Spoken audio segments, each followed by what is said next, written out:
Hello students, our today's topic is electrical machines. We are in the ninth part of this video lecture series.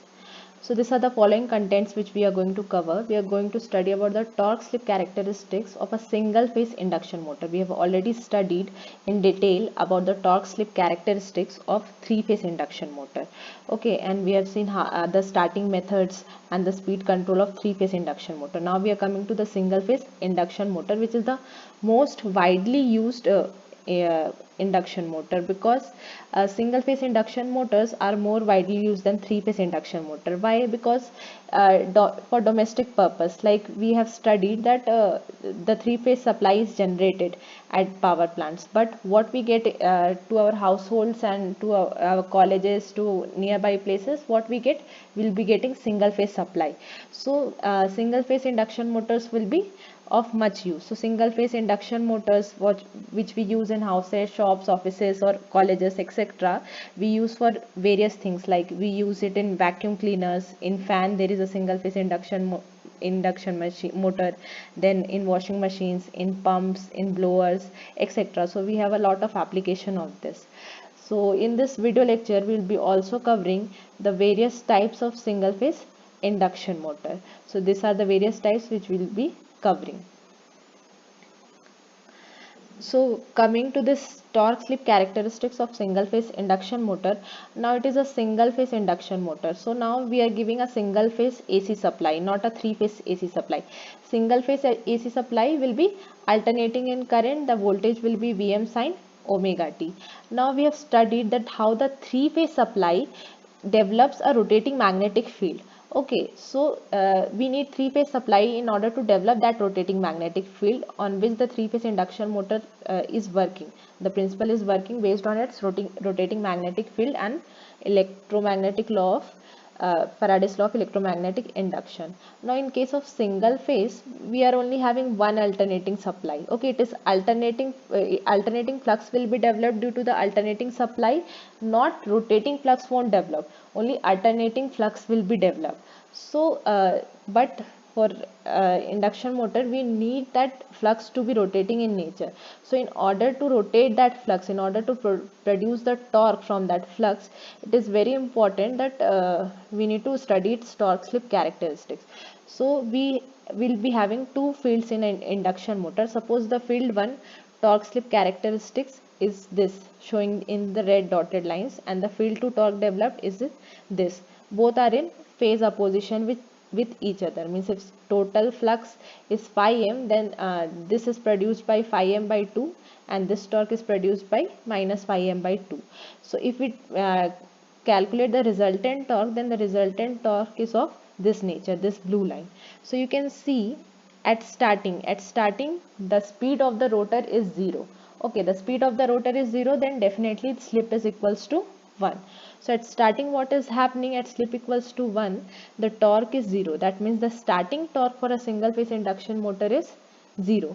Now we have studied that three phase induction motor was self starting because it had some starting torque, right?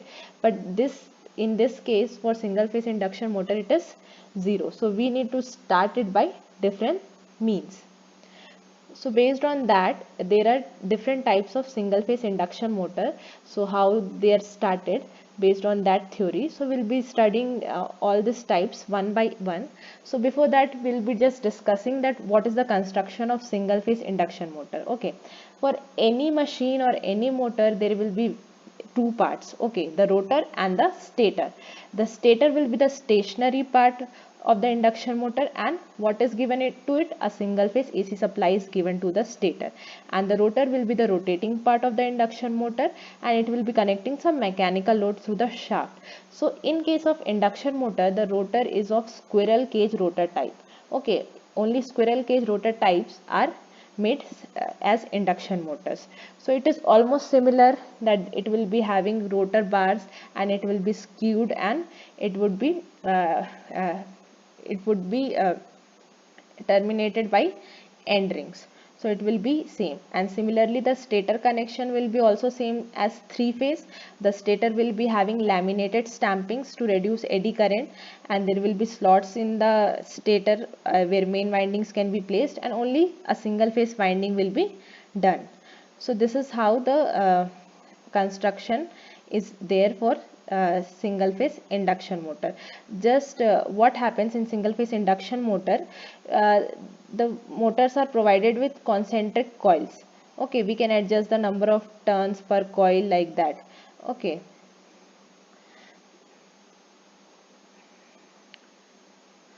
So, and the rotor of the single phase induction motor is connected as a squirrel cage induction motor. So we can't add any external resistance to this. So if it is a squirrel cage type induction motor, then it is surely a robust motor. Okay, it is having a robust and rugged construction. So it is very simple, easy to maintain, and uh, highly efficient to use. So also will be discussed that what will be the working principle. Working principle will be same as a three-phase induction motor. Just what happens when a single-phase AC supply is given to the stator winding, the alternating current will start flowing through the stator winding, or there will be a main winding. We will have an additional winding called the auxiliary winding, okay, which will be producing flux, and the flux produced by main winding and auxiliary winding will produce the resultant flux, which will allow a rotating magnetic field to develop. And this rotating magnetic field developed, the EMF produced, the rotor conductors will cut this flux and EMF will be induced, and the rest go on same as in the case of three-phase induction motor. Okay, so we have already seen that why induction motor, single phase induction motor is not self-starting. So we'll be discussing about the different types now.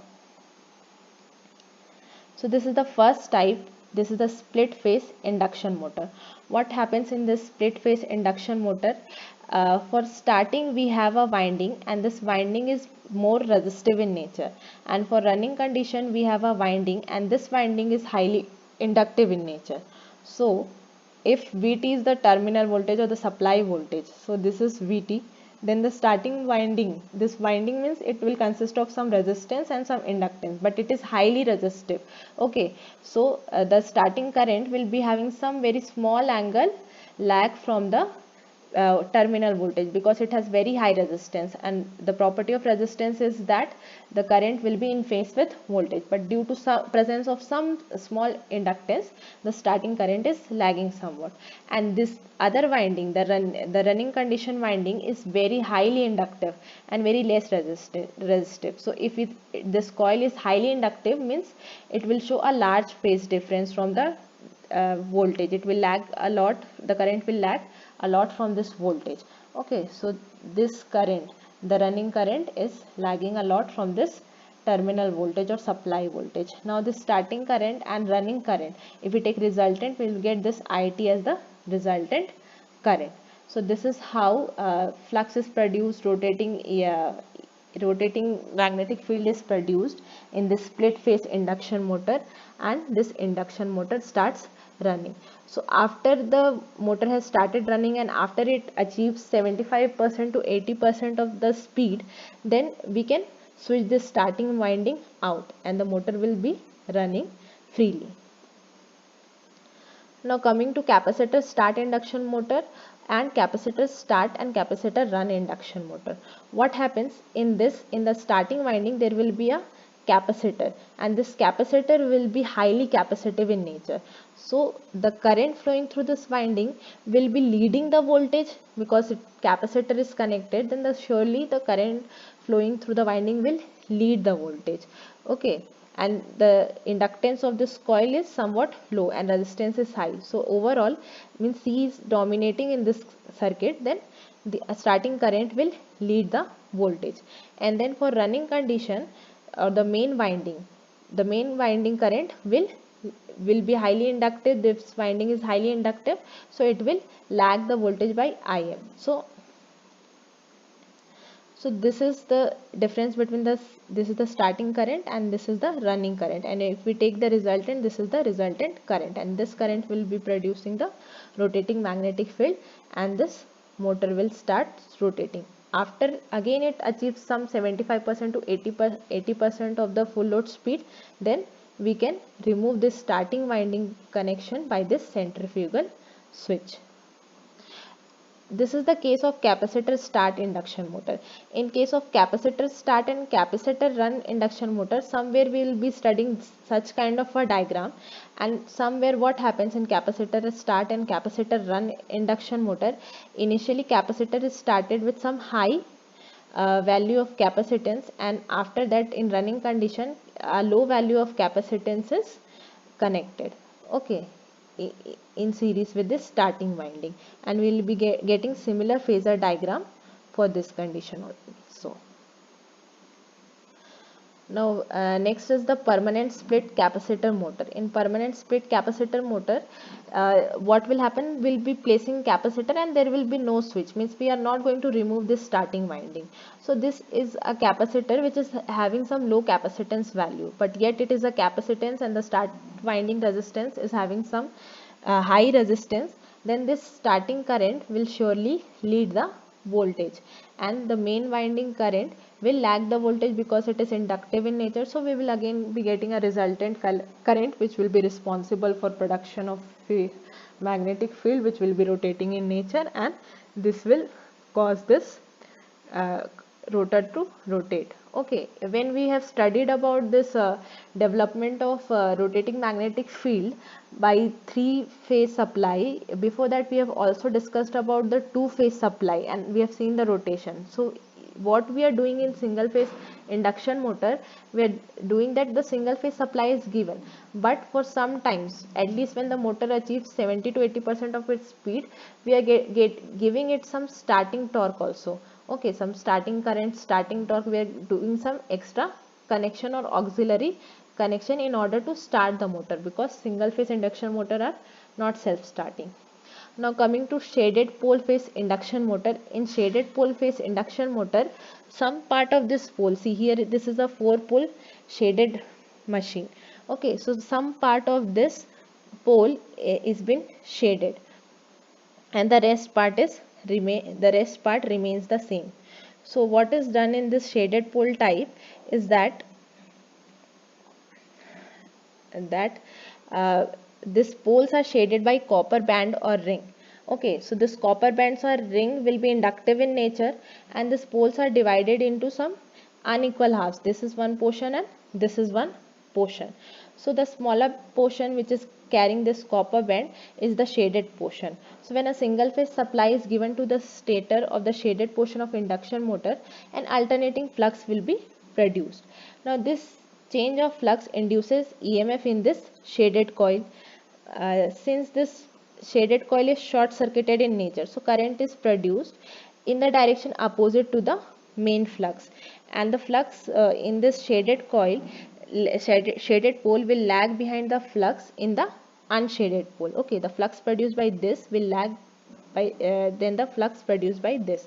So the flux are lagging in nature, means they're having some phase difference, so they will be giving some resultant phases. So we will be getting some resultant rotating flux which will be responsible for rotating magnetic field in an induction motor. So this you can study. Thank you for listening, students.